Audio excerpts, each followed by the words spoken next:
alguma coisa que a doutrina espírita nos ofereça, de estratégia, de indicação de como é que a gente pode fazer para que a gente consiga chegar a essa nova realidade de mundo que a gente precisa alcançar.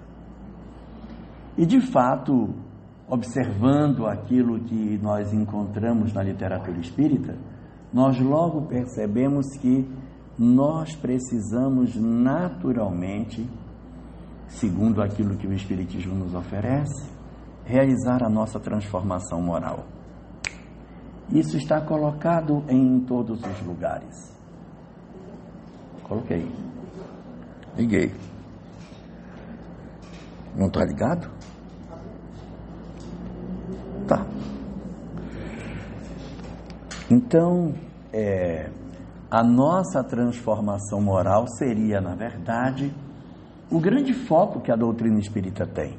Se nós observarmos a obra de Allan Kardec, está colocado ali de maneira muito clara, olha, a forma de nós conseguirmos fazer o nosso ingresso no mundo novo é a partir da nossa transformação moral. Isso é muito recorrente dentro da literatura espírita, a ponto de Allan Kardec colocar no início do capítulo 17 do Evangelho segundo o Espiritismo, a informação de que o objetivo do Espiritismo é a transformação moral do homem.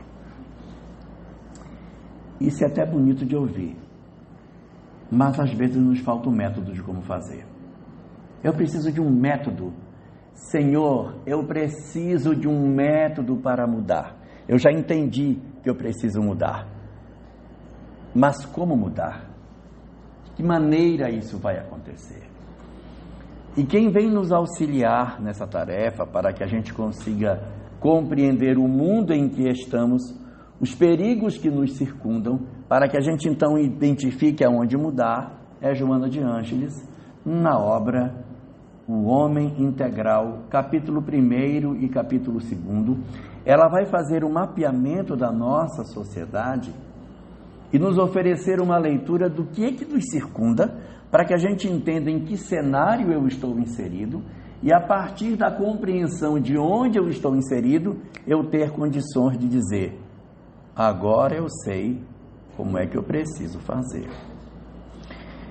E é esse texto de Joana, nesses 2 capítulos iniciais da obra O Homem Integral, que vai nos dizer que na sociedade atual que nós estamos, nós enfrentamos 10 graves desafios que, de certa maneira, conspiram contra o equilíbrio do ser humano.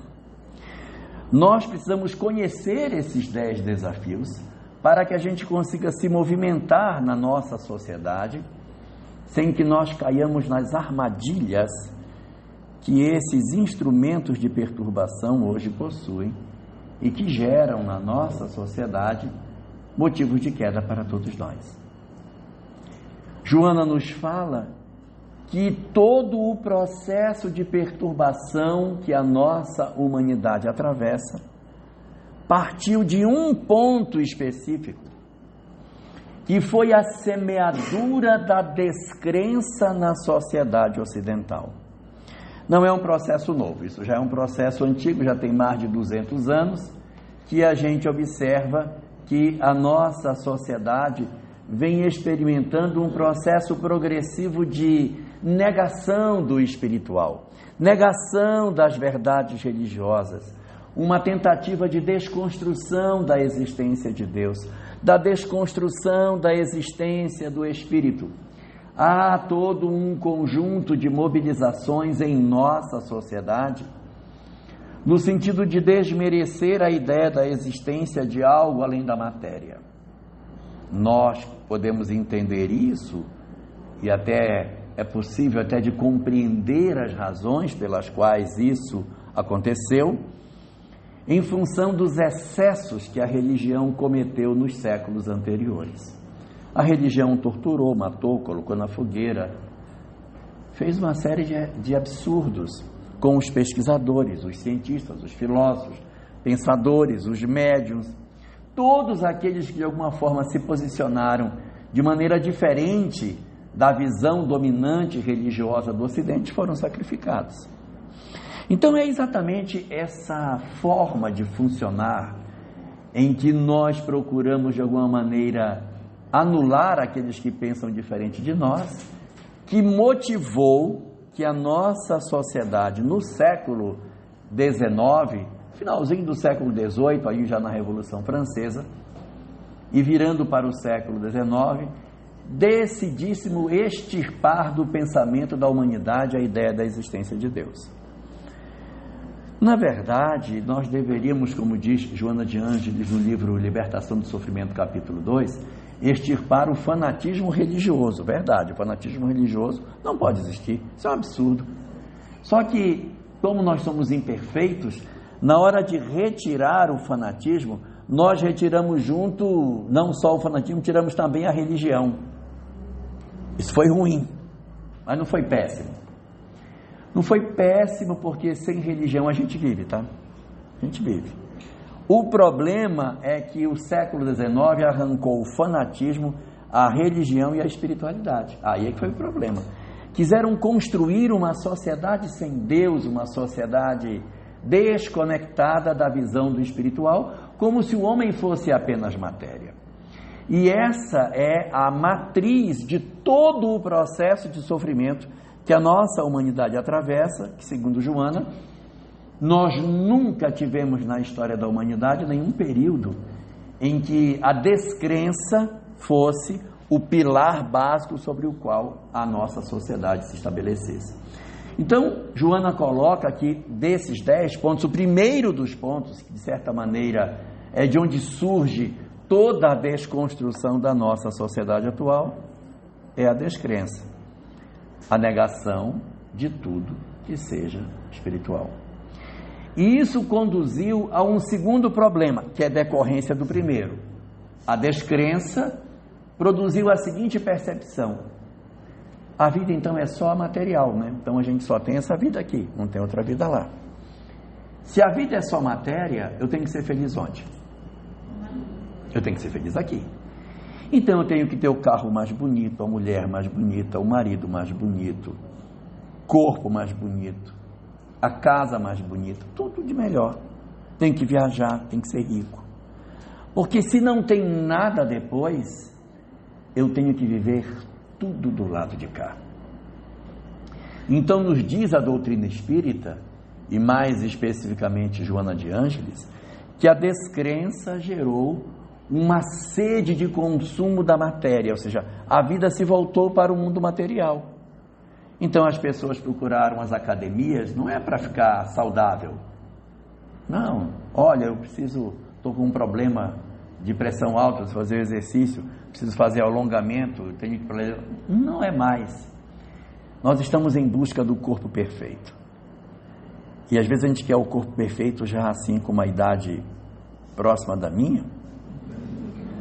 Não vou dizer igual porque não dá, mas próxima da minha, e a gente quer, e o corpo não vai mais ter 20 anos, ele não vai mais, não tem mais como, não existe mais como a gente tentar fazer uma juventude eterna, ela não vai existir. Mas eu tenho pavor de envelhecer, eu tenho pavor de ficar velho, porque a velhice significa o princípio do fim, e como eu vou morrer e vou acabar, eu preciso ter todos os prazeres que a vida pode me oferecer. Então a gente compra carro, compra isso, compra aquilo, vivendo uma vida focada apenas nos aspectos materiais. Esse processo da busca dessas questões materiais levou a um terceiro problema.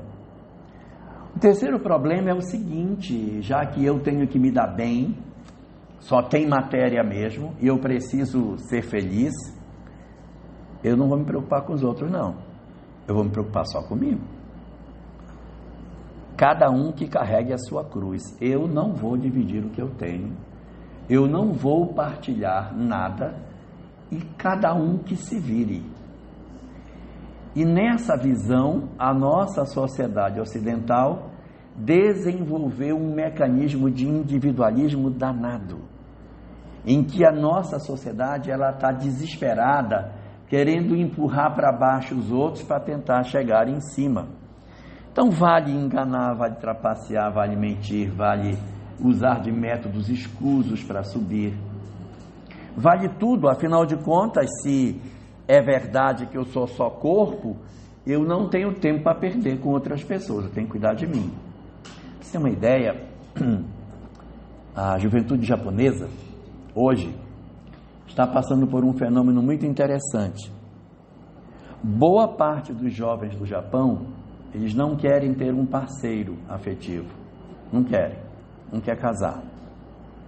Ele não quer casar, mas também não quer ter namorada, não quer ter ninguém. Ele não quer ter nada. E por que eles não querem? Porque é muito investimento um namorado, uma namorada. Tem que investir muito.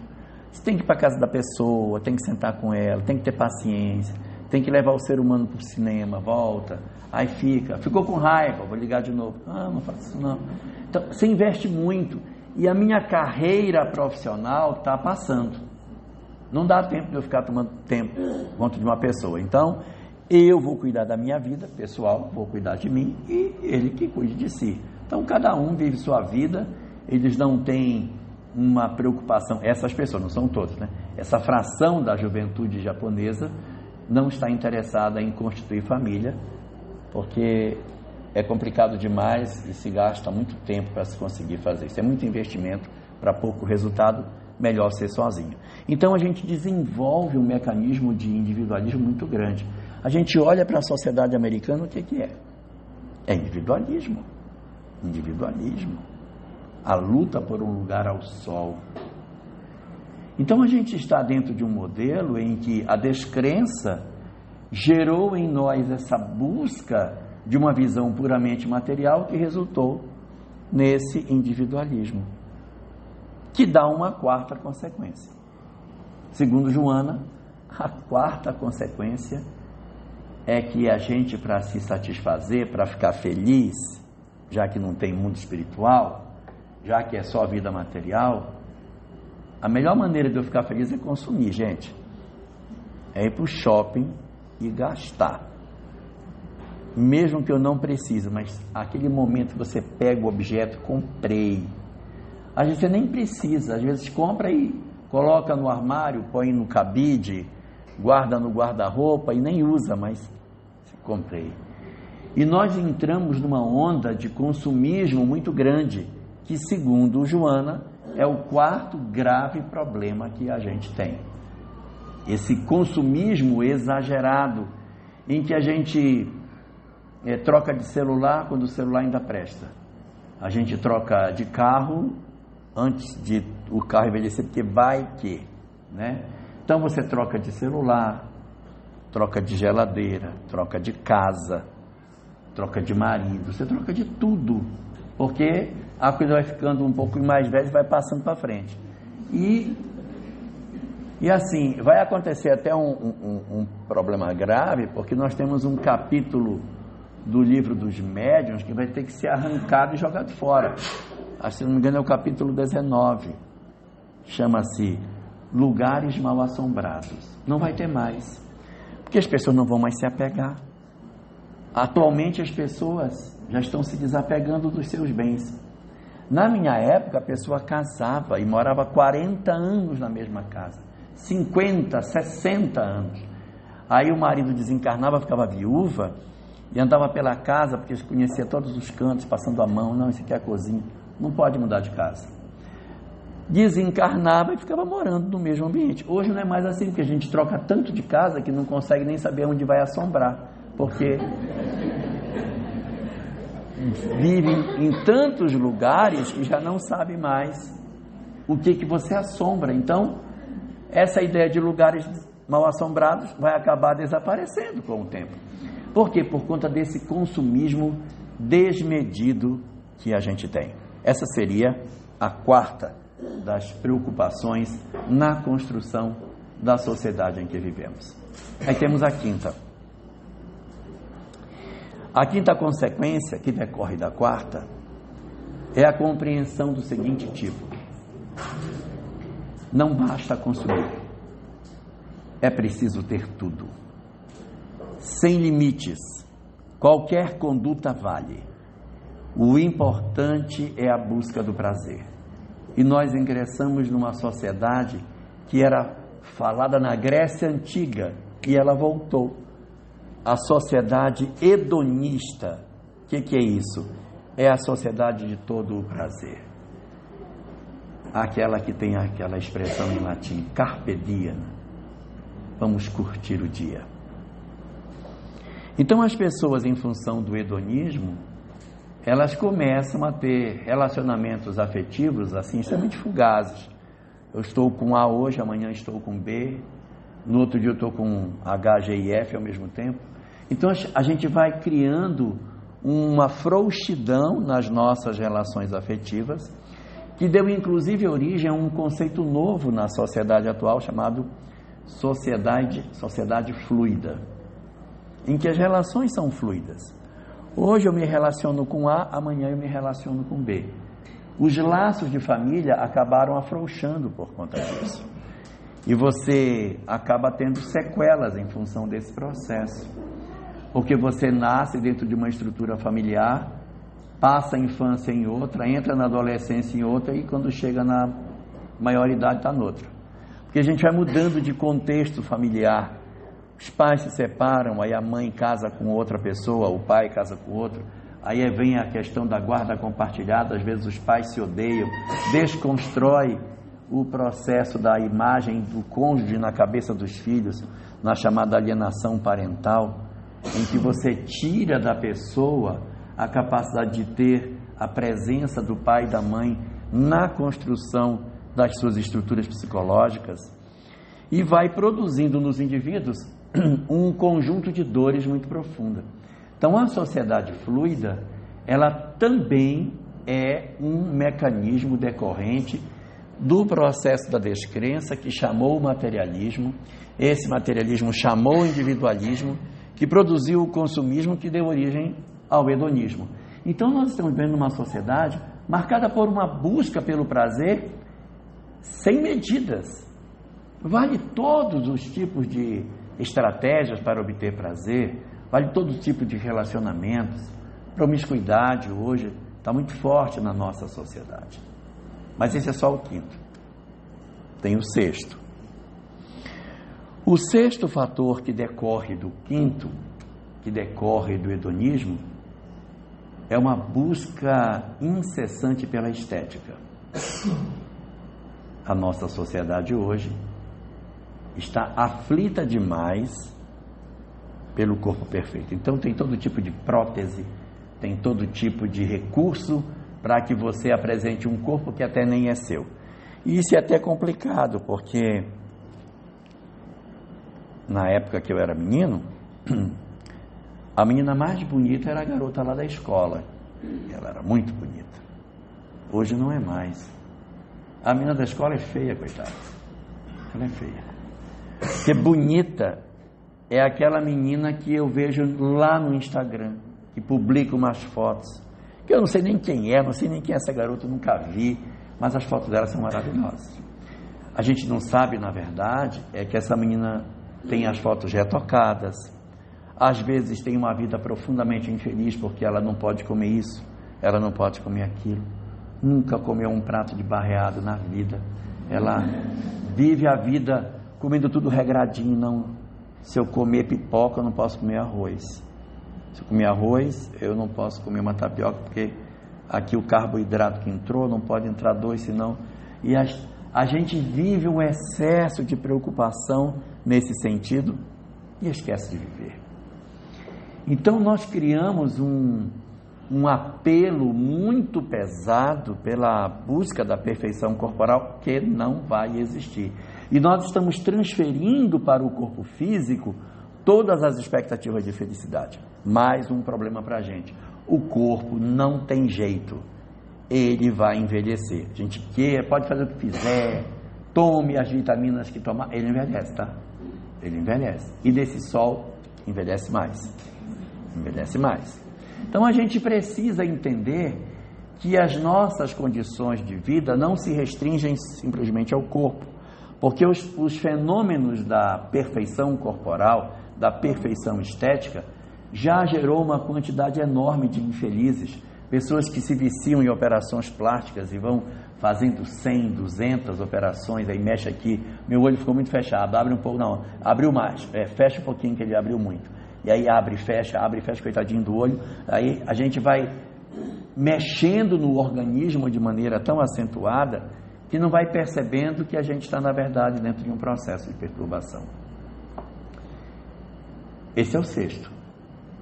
O sétimo, que decorre do sexto, segundo Joana, é o fenômeno da desconstrução da nossa sociedade em busca da estética, encontrou um aliado maravilhoso, chamado tecnologia. Tecnologia em dois sentidos. A tecnologia estética, que hoje faz milagre. Você faz qualquer coisa, não é? Você se reesculpe corporalmente. E eu não estou dizendo que a gente não deva fazer. É bom, faz bem, né, para a autoestima. É bom. O problema é quando a gente se vicia. Quando a gente faz disso o objetivo de vida. Mas você procurar ter fazer uma operação plástica. Eu tenho orelha de abano, me incomoda. Tira, vai. Eu tenho um nariz de... Tira. Eu acho que meus seios são muito grandes. Diminui. Eu acho que eu tenho... Mexe. O problema é a gente passar a existência inteira mexendo continuamente sem se sentir satisfeito. Aí quando a gente começa a repetir muitas as intervenções plásticas, a gente precisa ficar atento para ver se a gente não está entrando num vício. Mas fazer, tudo bem. Então, eu vou botar um silicone. Quer botar? Põe. Vai fazer bem para a sua autoestima? Ponha. Agora o problema é você coloca, depois não quero mais, aí tira, coloca de novo, não voltar. Agora eu quero um de 1000 ml de cada lado. Então assim, depende muito de cada circunstância. Mas a gente não pode se viciar dentro da perspectiva de que essa tecnologia ela existe para o bem do homem e não para o mal dele. Para melhorar a autoestima. Ótimo. Senão daqui a pouco a gente não está pintando cabelo, né? Não está mais passando nem um batonzinho. Então é sempre bom a gente ter alguns cuidados, né? Mas a tecnologia ela teve impacto em dois aspectos. O primeiro foi na tecnologia de estética. E o segundo foi nos aspectos de que a tecnologia gerou as redes sociais, que trouxe essa visão das pessoas de longe, para a gente ver como é que fulana é, como é que ela deixa de ser, o corpo dela é perfeito, o corpo dele, olha como ele é, olha o músculo, olha isso, olha fulano malhando, meu Deus, eu tenho que conseguir fazer igual a ele. E aí querer fazer bandeira humana, né? Já viram bandeira humana? É um negócio bacana. A pessoa agarra com as duas mãos assim numa vara vertical e gira o corpo, fica na horizontal. Eu já tentei. Não dá certo não. É pesado o corpo. Tem que ter muita força para poder colocar o corpo todo na horizontal, só segurando com os braços. Então, a gente acaba calestesia. É um exercício de calestesia. Então, assim, a tecnologia, que é uma coisa maravilhosa, as avós que o digam, né, que poder falar com os netos pelo telefone e ver o menino crescendo é maravilhoso, mas ela tem sido usada de uma maneira muito, muito errada por muitos de nós, para procurar essas perfeições que não existem, e também porque elas transferiram muitos dos indivíduos para dentro da rede social. As pessoas saíram do mundo real e entraram numa espécie de mundo virtual. A família, então, ela quase que se transferiu para a rede, as pessoas, os amigos estão na rede, as pessoas conversam mais por esse ambiente e vai gerando um exército de tímidos, de pessoas com dificuldade de relacionamento, que produz fenômenos de depressão, de angústia, solidão, vazio existencial, muito graves na nossa sociedade atual. E essa tecnologia, ela tem um grave problema. Ela aproxima quem está longe, mas ela afasta quem está perto. Então a gente precisa fazer um jejum desse negócio em casa, sabe? Com o marido, com a esposa, com o filho. A gente não ficar muito grudado nesse negócio, porque isso afasta a convivência. Não estou dizendo que a gente feche todas as redes sociais, mas a gente dá um tempo, a gente se policiar para não ficar, para conversar com as pessoas olhando no olho, a gente conversar com as pessoas olhando no olho delas. Sei, olhando para baixo, claro, mas o olho aqui. Isso não é bom, o outro se sente desprestigiado. Então a gente precisa fazer um esforço nesse sentido para melhorar. Esse seria, segundo a Joana de Ângeles, o 7º grave problema. Aí tem o 8º, que nasceu do 7º. As redes sociais, que são o 7º, geraram o 8º, que são os falsos ídolos. Apareceu um exército de pessoas, não sei de onde, que possui uma quantidade absurda de seguidores, e essas pessoas têm um poder de influência imenso, principalmente nos mais jovens. Eles colocam uma frase e uma multidão de jovens se joga na frase que eles dizem. Eles falam uma coisa e uma quantidade de milhões de pessoas seguem as ideias que eles têm. Isso é muito perigoso, porque é a adoção de novas lideranças que nós não sabemos de onde surgem. Nós não sabemos quem elas são, o que é que elas pensam, que valores essas pessoas possuem. E às vezes elas se aproximam dos nossos filhos e elas vêm produzindo um processo de perturbação muito grande, porque os ideais que eles trazem só reforçam aqueles lá do começo da descrença. Aumenta a descrença, que aumenta o materialismo, que aumenta o consumismo, que aumenta o individualismo, que aumenta o hedonismo, que aumenta a preocupação estética, que aumenta o problema da tecnologia e vai gerando uma bola de neve. Então essa é a sociedade em que nós estamos vivendo, marcada pela presença desses líderes, desses influenciadores digitais, desses falsos ídolos, que diz Joana, são heróis do dia que não amanhecem, no dia seguinte já nem existe mais, mas são pessoas que durante o tempo em que estiverem em evidência, produziram uma série de desgraças na vida dos outros. Às vezes são pessoas que aparecem na rede social para sugerir suicídio, para sugerir que as pessoas promovam uma ruptura na sua vida. É muito grave. E aí tem o 9º problema, que decorre do 8º, que é a violência. A violência que decorre das redes sociais. Eu nem estou me referindo à violência das grandes cidades. Porque hoje tanto faz, você está numa cidade pequena, você está numa cidade grande, a violência acontece. Quantas cidades pequenas têm sido vítimas de violência nas escolas? De pessoas que entram com arma de fogo, arma branca, isso não importa, mas que agridem, matam, promovem assassinatos. E aí você vai procurar, sempre tem rede social envolvida. Sempre tem. Procura a rede social dele, ele está ligado a um grupo. Ele disse na rede, ele tem amigos que influenciam e tal. É muito perigoso. Nós estamos vendo um momento assim bastante difícil. E essa violência, ela não tem perspectiva de diminuir, tá? O que se observa no cenário que nós estamos é um aumento dessa violência, em função dos embates entre os diversos grupos que se segmentam na sociedade e um se apresenta contrário ao outro. E isso vai levar à 10ª, a última das consequências, o ódio. O ódio. Já perceberam quanto ódio circula na rede social? Quanto ódio? Quantas pessoas se odeiam? Porque presencialmente eu tenho dificuldade para dizer, eu odeio você. Mas pela rede social eu tenho mais coragem. Então nós estamos nos mostrando como nós somos. Nós estamos descobrindo que nós somos muito piores do que a gente pensou que fosse. Nós estamos descobrindo que a nossa sociedade é muito mais doente do que a gente pensou que ela realmente fosse. Nós já éramos doentes antes. Com a pandemia a gente ficou mais doente ainda. Nós ficamos muito mais doentes com a pandemia. Aumentou nos consultórios em 25% a procura por atendimento clínico de psicologia. A quantidade de pessoas que hoje tomam remédio controlado é imensa. Há uma quantidade muito grande de pessoas hoje que estão sendo socorridas pela essa medicação. E eu não estou dizendo com isso que a gente não deva tomar, não. Deve tomar, viu? Deve tomar. Só que medicação tarja preta, o ideal é que ela seja uma medicação para um período, caso a gente não tenha um adoecimento mais grave. Se você apresenta algum tipo de adoecimento mais grave, evidentemente que aquela medicação terá que ser tomada durante toda a existência. porque é um problema que perdura.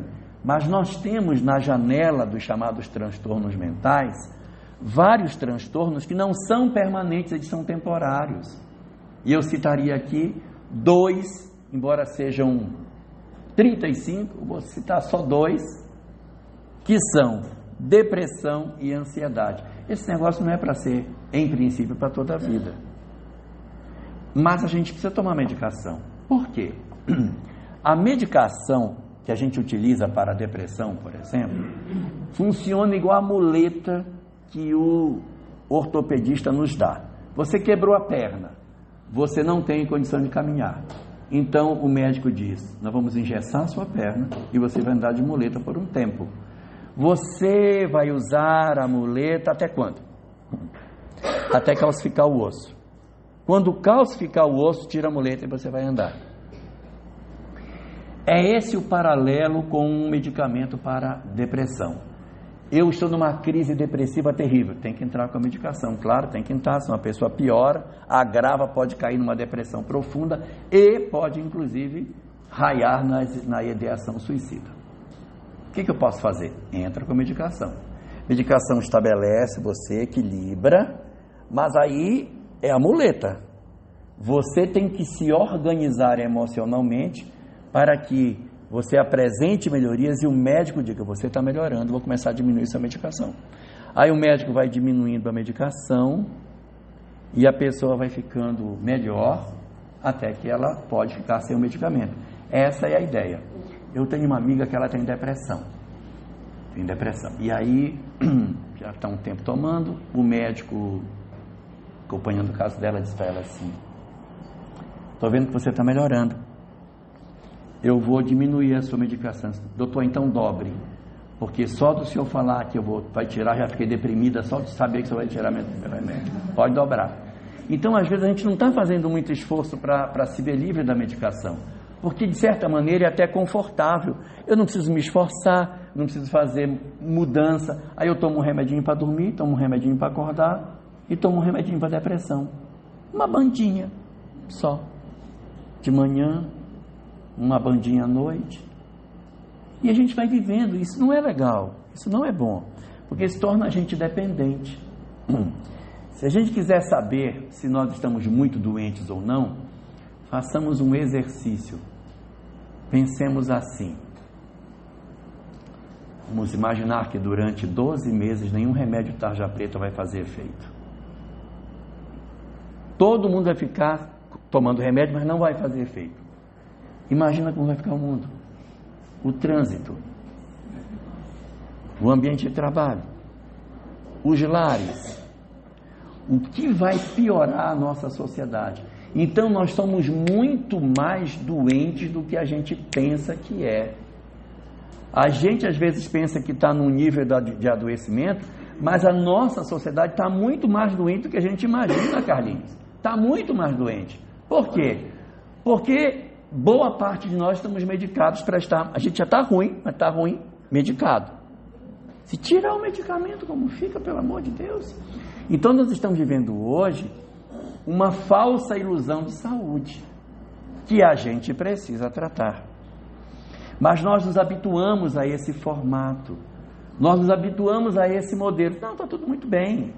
E aí a gente está vivendo uma vida material, curtindo, vai para isso, vai para aquilo, a vida é só matéria mesmo, e está vivendo a vida como se isso fosse verdade, tomando um medicamentozinho e tocando a vida. Nós nunca seremos felizes assim. Isso não conduz à felicidade. Infelizmente não conduz. Para que a gente consiga ir para um rumo novo, a gente tem que imprimir um rumo novo na nossa vida. Então, se eu tenho um novo mundo que está se aproximando, para que eu me aproxime desse novo mundo, eu não posso ir velho como eu sou. Eu tenho que promover mudanças em mim.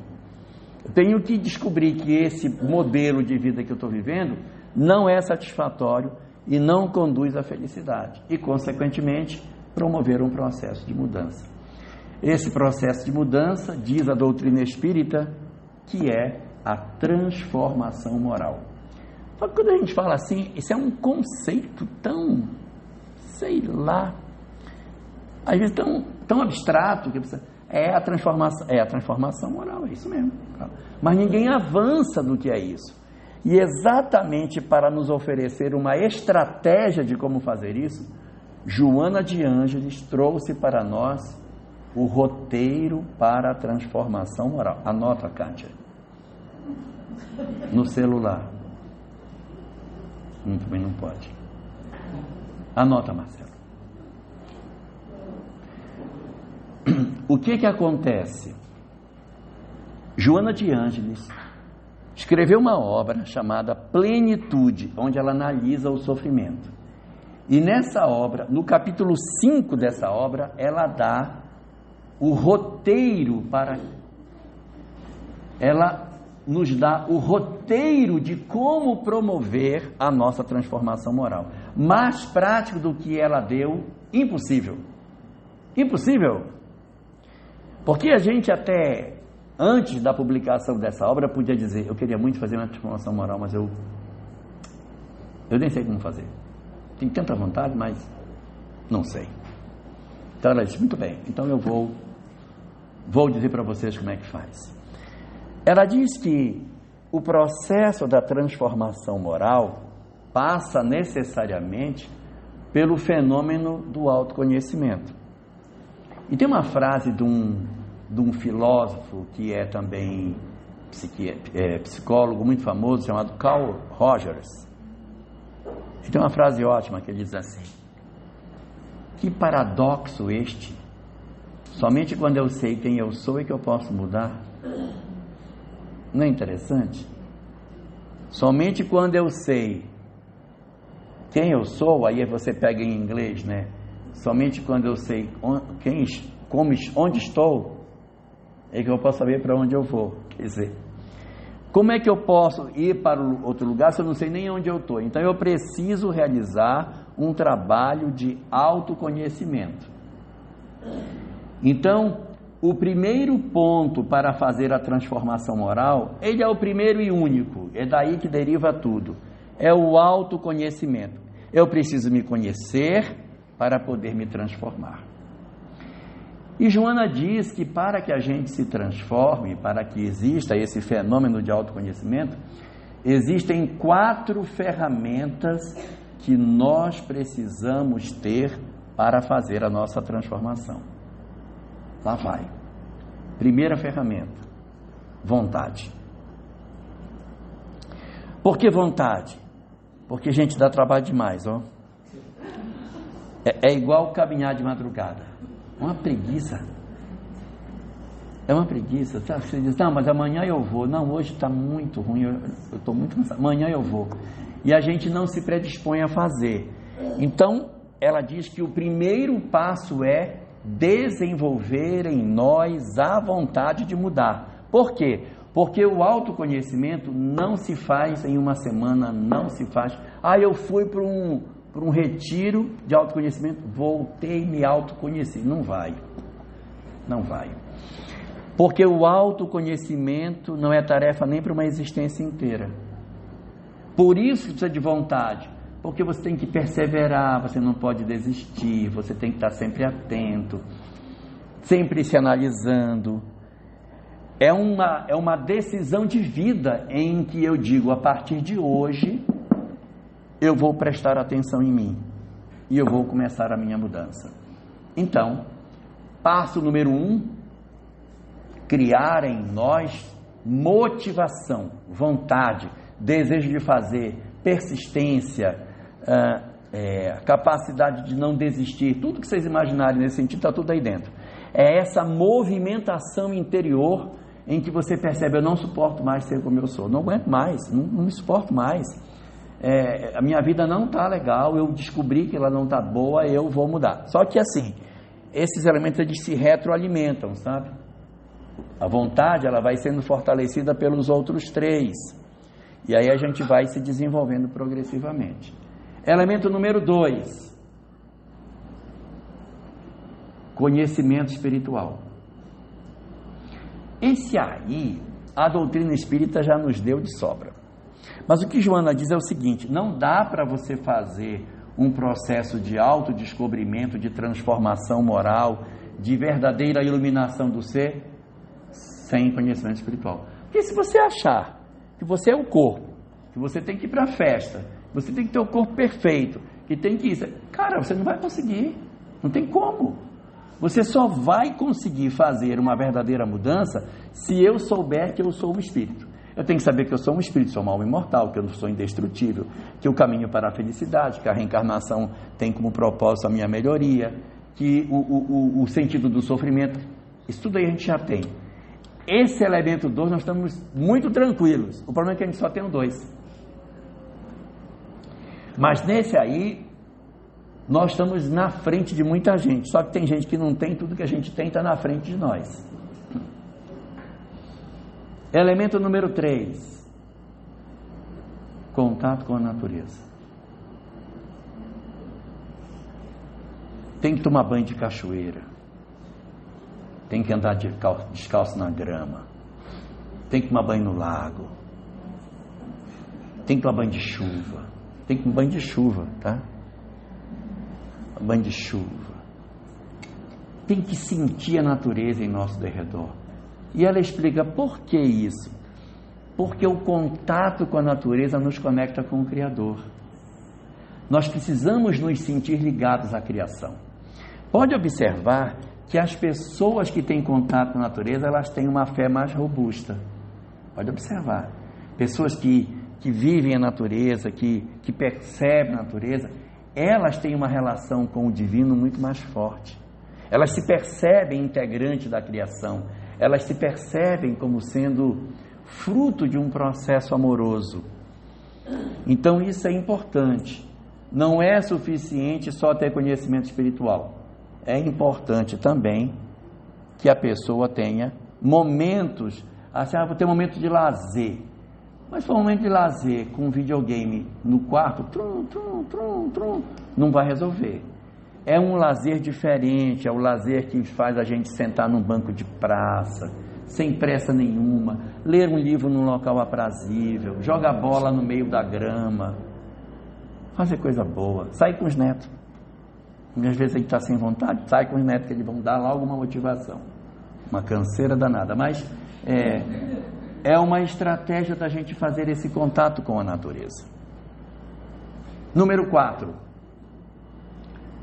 meditação.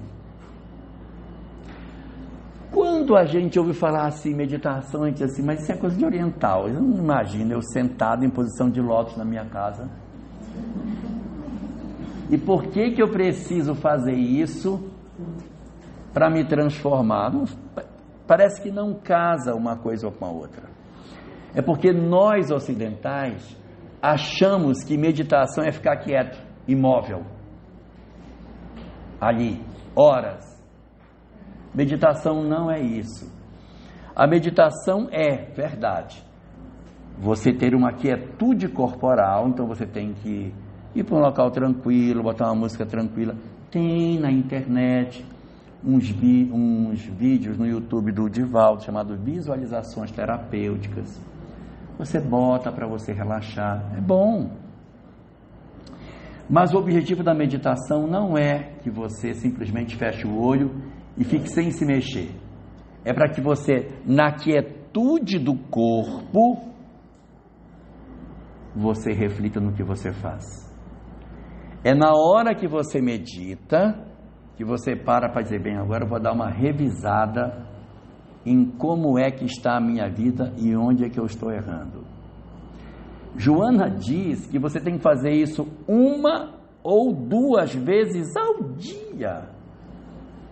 Tirar um momentinho para fazer essa reflexão. E o que é que a gente faz quando a gente medita, quando a gente para pensar no nosso dia? A gente vai pensar no que a gente fez. A gente está fazendo coisa certa. Se a gente está fazendo coisa errada, a gente precisa saber se o que a gente está fazendo é certo ou errado. A gente nunca pensa no que faz. A gente vai só fazendo. Não estou nem aí mesmo. Não estou nem aí. O ocidental não tem tendência de fazer isso. Nós acordamos de manhã pensando no almoço. É assim que funciona. E a gente está lavando a louça para fazer o almoço, mas não está concentrado na louça que está lavando, está pensando no almoço. Aí está comendo, está pensando na louça que vai lavar. A gente nunca está no momento que a gente está. Experimente um dia em casa, na hora do almoço, quando tiver todo mundo na mesa, você dizer: gente, queria agradecer a todos vocês pela companhia de vocês aqui hoje comigo. Muito obrigado pelo almoço de domingo que vocês estão me oportunizando. Muito obrigado fulano, muito obrigado fulano, muito obrigado fulano, pela presença de vocês. É muito agradável ter vocês comigo. Muito obrigado. Vão achar que você está louco, porque nós não temos o hábito de celebrar o presente. Nós só temos o hábito de celebrar o passado. Vamos lembrar hoje que aniversário fulano, mas a gente não lembra agora da pessoa que está conosco. Vai lembrar fulano que morreu. Por que você não disse isso quando ele estava? A gente tem muito dessa questão. Então, na hora da meditação, é o momento de nós refletirmos sobre nós próprios, analisarmos a nossa vida, pensarmos sobre o que estamos fazendo. E para direcionar esse raciocínio, eu vou dar 7 formas a gente pensar sobre o que a gente está fazendo. Anota. São 7. Não, põe na outra folha. Vai ficar melhor. Primeira, repasse o seu dia e veja se você fez alguma coisa. Se você feriu alguém, se fez tudo o que deveria ou se deixou de fazer alguma coisa. Repasse o seu dia todinho. Questão 919A do Livro dos Espíritos. Repasse o dia todo e verifique se você fez alguma coisa que foi errada. Só repassar o dia. Número 2, teve dúvida? Você tem dúvida? Acho que o que eu fiz, acho que era certo. Eu acho que não estava errado, estava certo. Tem dúvida se estava certo ou errado? Então, exercício número 2. Retire você da cena e coloque outra pessoa e observe você fazendo. Se você olhar outra pessoa fazendo, põe a sua sogra fazendo essa atividade. Se você achar que está certo, porque realmente correto, está certo o que você fez. Mas se você, quando substitui por outra pessoa, pensa no seu vizinho fazendo o que você fez, acho que isso aí não é certo não, hein? Não está correto. Eu sou muito condescendente quando eu me coloco na posição. Então a gente tira e coloca outra pessoa no lugar para medir se aquilo que a gente fez está correto ou não. É confuso? Número 3. Identifique os seus gatilhos de desequilíbrio. Como seria isso? Você repassa o dia verificando qual foi a hora que você se aborreceu.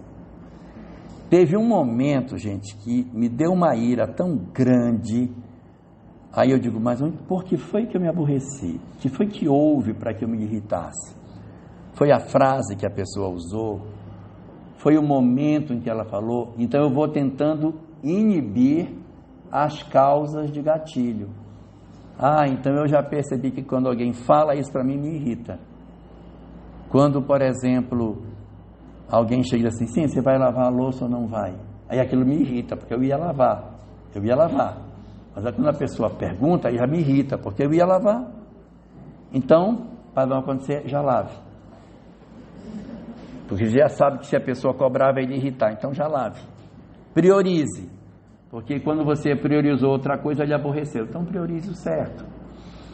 Então, analisar os gatilhos é verificar o que é que me desequilibra, o que é que me irrita, o que é que me faz ficar triste, o que é que me faz querer bater nas pessoas. Quais são as ações que acontecem e que me retiram do eixo? Que quando eu penso, nossa, caí de novo, fiz besteira novamente. Que burrice, eu não deveria ter feito isso. Foi bem aqui, eu vou descobrir onde foi, na hora que eu dei aso a determinada ação. Foi bem aqui, quando eu fiz isso, eu abri a comporta para fazer uma bobagem, depois me arrependi. Então, vamos para a nascente, para o gatilho e evitar o gatilho. Número 4. Considerar o que as pessoas falam de nós. Considerar é diferente de ouvir. Que ouvir todo mundo ouve, mas a gente ouve e não considera. Ela falou, mas é tudo besteira. Não tem nada a ver. Ouvir e considerar é ouvir e considerar o que a pessoa falou. Ouvir, todo mundo ouve, a gente senta, pode falar, diga aí o que você acha de mim. Aí a pessoa fala, eu estou ouvindo, mas eu não estou considerando. Igual uma pessoa que anota, quando todo sai a massa, joga fora, pronto. Tá? Tudo anotado. Nós vamos providenciar isso para a comunidade. O que é que você vai providenciar? Tem que fazer isso aqui. Anota, recebe uma pessoa que é uma liderança comunitária. O que é que você precisa lá? Eu preciso que limpe a escola. Limpar a escola. Qual é o nome da escola? O que mais? Preciso que faça recuperação da iluminação. Recuperar a iluminação. Qual é a rua? Muito bem. O que mais? Preciso também que dê uma arrumada no posto de saúde. Arrumar posto de saúde. Pronto, está tudo anotado aqui. O senhor pode ficar tranquilo. A liderança sai, se for aquilo, amassa, joga à noite. Pronto. Isso é ouvir, mas não considera. Nós temos que aprender a considerar. As pessoas nos avaliam, considere o que elas falam. Principalmente as que não gostam de nós, são as que melhor nos ajudam, porque elas são bem sinceras. Você é uma pessoa inconvivível, você é insuportável. Aí você, olha, eu sou insuportável. Em vez de você odiar, olha o que ela disse de mim. Aproveite a avaliação e considere que ela está lhe dando uma boa informação sobre você mesmo, que os seus amigos não lhe dariam, mas os nossos inimigos têm uma excelente sinceridade que pode ajudar muito o nosso autoconhecimento. Sogra, nesse momento, é uma pessoa muito importante. Pode ajudar demais esse processo de autoconhecimento. Número 5. O número 5, você tem dúvida se o que você fez é certo ou errado. Eu não tenho certeza. Será que é certo o que eu fiz? Eu não estou fazendo mal a ninguém. Eu faço errado só porque eu acordo meio-dia, sento na mesa para comer, e aí eu me levanto e vou deitar e nem tiro meu prato da mesa? Não estou fazendo mal a ninguém, não estou batendo em ninguém, não estou maltratando ninguém. Não posso dormir até meio-dia e sentar na mesa, comer e voltar para dormir de novo, e à noite sair para a rua? Como é que eu vou saber se a minha conduta é certa ou errada? Tem uma estratégia. Nós pegamos a nossa conduta e generalizamos, imaginando todo o planeta fazendo igual a nós. Minha mãe acordando meio-dia e sentando na mesa, meu pai acordando meio-dia e sentando na mesa. Se o mundo ficar melhor com o que eu faço, a conduta é boa. Se não der certo, que é ruim. Essa é uma medida para você se autoconhecer. Gostou dessa? Immanuel Kant. É dele. Número 6. Eu já rastreei várias formas de saber se o que eu faço é certo ou errado. Tem uma sexta forma. A sexta forma é de Joana de Ângeles. Ela diz assim: analise se o que você faz preserva a vida. Se o que você faz preserva a vida, é bom. Se conspira contra a vida, não é bom. E é bastante lógico. Por quê? Deus é o supremo bem. E Deus fez a criação. Se Deus fez a criação também é o bem. E a criação é vida. Se você destrói a vida, você está indo contra a vontade de Deus. Então, não é bom. Então eu comi demais, que eu fiquei assim, meu Deus, empanzinado, não consegui nem levantar da mesa direito. Eu fiquei respirando, passando mal. Isso é certo ou errado? Verifique se isso é a favor ou contrário. Isso é bom para a saúde, um negócio desse? Então não é bom. Não, eu fiquei sem comer o dia todinho para eu emagrecer. Comi nada. Só bebi água 2 vezes só, porque até água às vezes eu fico preocupado que possa me engordar. Aí você pensa, isso é a favor ou é contra a vida? Aí você decide. Aborto, pena de morte, suicídio, eutanásia. Verifique se é contra ou a favor da vida. E aí você vai perceber o que é que a doutrina espírita nos sugere. Com relação ao aborto, quero só fazer uma observação. É que o espiritismo é sempre a favor da vida, das duas vidas, tanto da vida da criança como da vida da mãe. Ele não é a favor da vida da criança em detrimento da mãe. Então você tem que cuidar dos dois. O aborto pode ser uma decisão equivocada, mas a mulher que pratica o aborto, ela não é um equívoco, ela é uma pessoa. Ela precisa de acolhimento, precisa de ajuda. Quem deve ser analisado de maneira a não se repetir é o aborto. Mas a pessoa que praticou por ignorância, por pressão social, por pressão da família, por uma série de situações, a gente tem que ter um olhar de misericórdia em cima disso. Mas nem por isso a gente deve estimular, porque a gente sabe as consequências espirituais que isso tem, e segundo a doutrina espírita a gente deve evitar. 7ª, tem dúvida se o que você faz é certo ou errado? Então imagine a cena acontecendo do jeitinho que ela aconteceu, imagine Jesus olhando você fazer. Você faria? Se você faria, então é porque é bom. Pode ser Jesus, pode ser a mãe, é sua mãe. Se você gostaria que sua mãe visse isso, você gostaria que Jesus visse isso. Pense uma pessoa que é referência do bem, olhando você fazer isso. Isso tudo está dentro do 4. Vamos voltar para o 4, Kátia. Não, volta para o... Então nós temos 4 ferramentas. Nós temos a vontade, o conhecimento espiritual, o contato com a natureza e a meditação. Essas são 4 ferramentas que eu preciso ter. É isso que vai me capacitar para fazer a minha transformação. Mas não são só as ferramentas. A gente tem que ver os resultados, que são 8. E é hoje que a gente não sai daqui.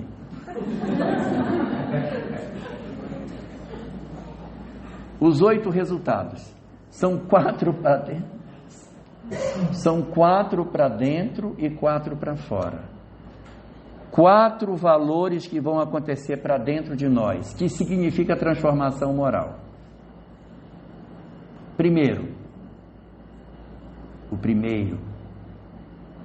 O auto-perdão.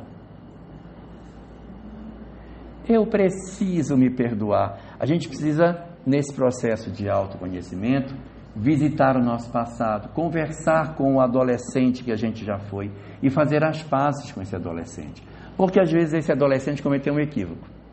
E a gente não se perdoa por aquilo que aconteceu. Converse com ele. Porque esse adolescente precisa de acolhimento. Então você tem que pensar na sua criança interior, no seu jovem interior, senta com ele. O que foi que houve? Porque você quando jovem, você fez isso, não deveria ter feito. Você quando jovem não era a pessoa que é hoje. Você quer medir com a sua régua de hoje o que você fez na adolescência, que você não tinha as informações que tem hoje. Então você acolhe esta pessoa e perdoa você mesmo, senão você não pode caminhar.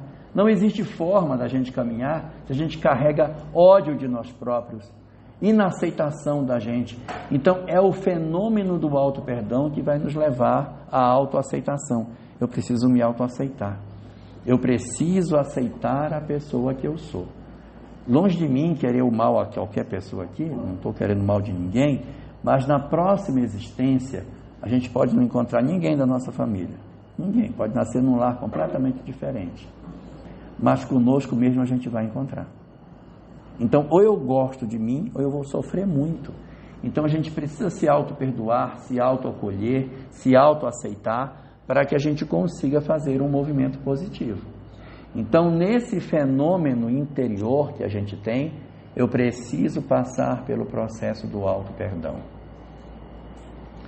que é pacificar a minha história de ontem, com o conhecimento que eu tenho hoje, entendendo que eu no passado não tinha o entendimento que eu tenho agora. E aqui eu quero fazer uma observação. As pessoas dizem, meu Deus, mas eu cometi muitos erros quando eu fiz, eu fui uma pessoa muito errada. Pois é. Imaginemos que o padrão que a gente tem que chegar é esse, eu tenho que chegar nesse padrão. E eu estava num padrão muito inferior, eu estava lá embaixo na minha adolescência. Só que durante a minha vida, eu fui tendo conhecimento espiritual, fui tendo forma de viver, eu fui vivendo de maneira diferente, eu fui. Hoje eu estou bem aqui, eu não estou mais lá embaixo. E eu digo, olha o que eu fiz quando eu era adolescente. Mas a lei de Deus não existe para punir o que a gente fez. Existe para nos educar. E aonde que a lei de Deus vai nos encontrar hoje? Nessa posição aqui em cima. Então ela vai nos educar só nesse pedacinho que falta. Então a forma da lei nos encontrar é bem branda. Mas se eu na adolescência fiz uma bobagem, E eu digo, pois eu fiz e faço de novo, eu não me incomodo de ter feito, aconselho que façam de novo. E eu entro numa paranoia de querer insistir que eu estava correto e incentivar outras pessoas a seguirem pelo mesmo caminho equivocado. Onde eu estou lá embaixo. Então, quando a lei de causa e efeito me encontrar, ela tem que me trazer de lá de baixo para cá para cima. Então, as ações da lei serão mais pesadas. Todo o esforço que eu faço de mudança conta a meu favor num encontro nosso com a lei de causa e efeito. Então, o primeiro aí, auto-perdão. O segundo, muito importante, e que tem a ver com o conhecimento espiritual que estava lá na lista anterior, é a resignação. Quando eu entendo o sentido da vida, o sentido do sofrimento, o sentido das coisas, que eu sou um ser espiritual, que eu não sou um ser corporal, não, tudo bem,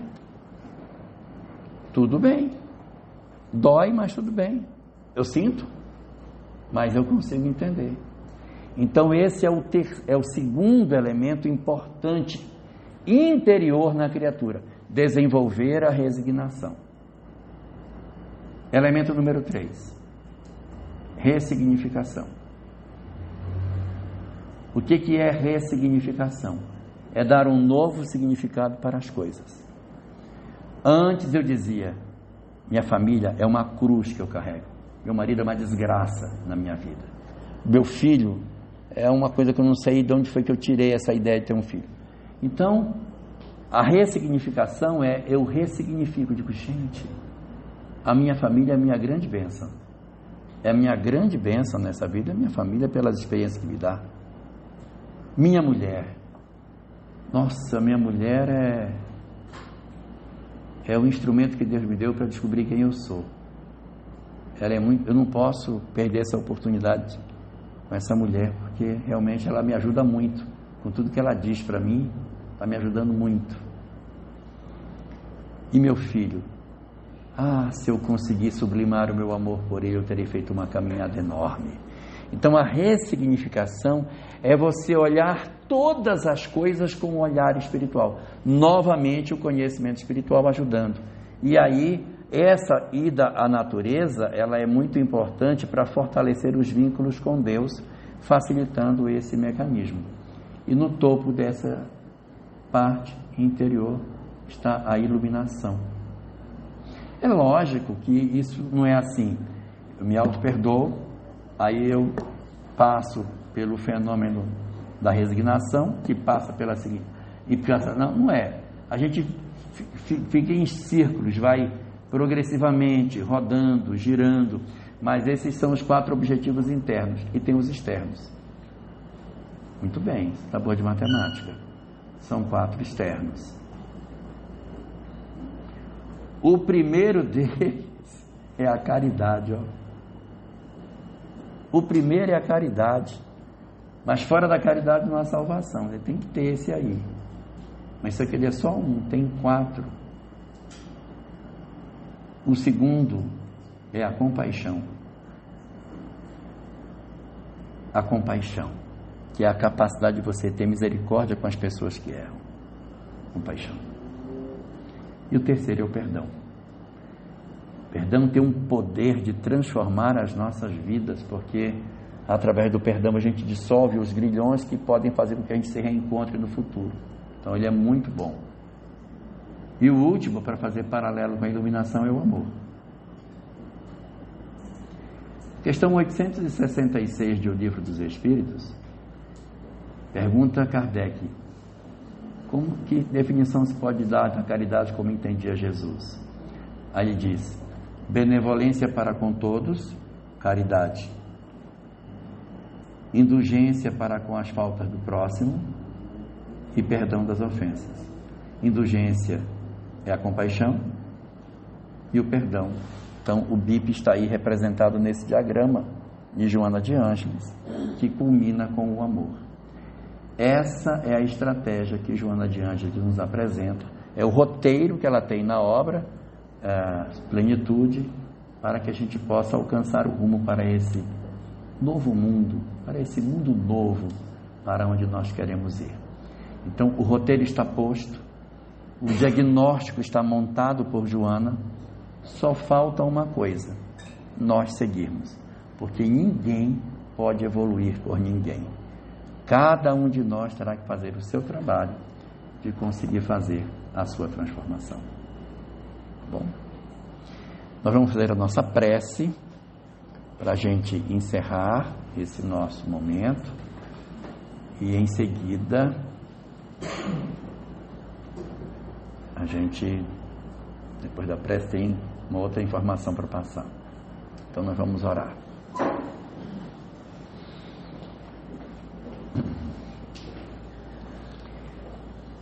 Querido Senhor das nossas vidas, oferece-nos da Tua alma, Senhor, da profundeza do Teu ser,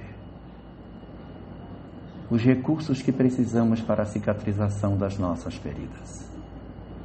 Somos almas que trazemos chagas de profunda dor na intimidade de cada um de nós. E suplicamos pela Tua bênção e pela Tua misericórdia, para que consigamos restaurar as nossas condições emocionais. Pedimos-te assim, ó Senhor, que Tu visites os nossos lares, derramando as Tuas bênçãos sobre todos os nossos familiares, assistindo os que se encontram acamados, doentes do corpo, bem como aqueles que se encontram adoentados do espírito. Que as Tuas bênçãos se derramem por sobre todos nós, e se derramem também sobre as entidades espirituais que ali se encontram no nosso ambiente doméstico. Que eles também possam ser acolhidos e envolvidos na graça da Tua misericórdia. E que os espíritos, que são tutores das nossas vidas, possam realizar o trabalho de acolhimento carinhoso de todos aqueles que ali se encontram, convivendo conosco em regime de reciprocidade. Que o Teu amor se derrame por sobre todos, Senhor, facultando com que aqueles que se vincularam a nós por afinidade e aqueles outros que por alguma razão desenvolveram por nós aversão, que eles também sejam envolvidos carinhosamente pelos nossos espíritos benfeitores. Deita as Tuas bênçãos sobre o nosso lar, Senhor, nos facultando sentir a extensão da Tua misericórdia. E permite-nos que os nossos espíritos benfeitores estejam mais próximos de nós, nos envolvendo, nos intuindo, nos inspirando para o grande trabalho de encontro conosco mesmo, na grande tarefa de nos desembaraçarmos das nossas próprias imperfeições. Envolve-nos assim nas Tuas misericordiosas bênçãos de paz, derramando o Teu amor por sobre toda a humanidade sofredora, e permitindo a todos os Teus filhos o dom de sentirmos o Teu amor a penetrar-nos profundamente. Obrigado por tudo que nos ofereces, Senhor, e que as Tuas bênçãos permaneçam conosco, não somente hoje, mas para todo sempre.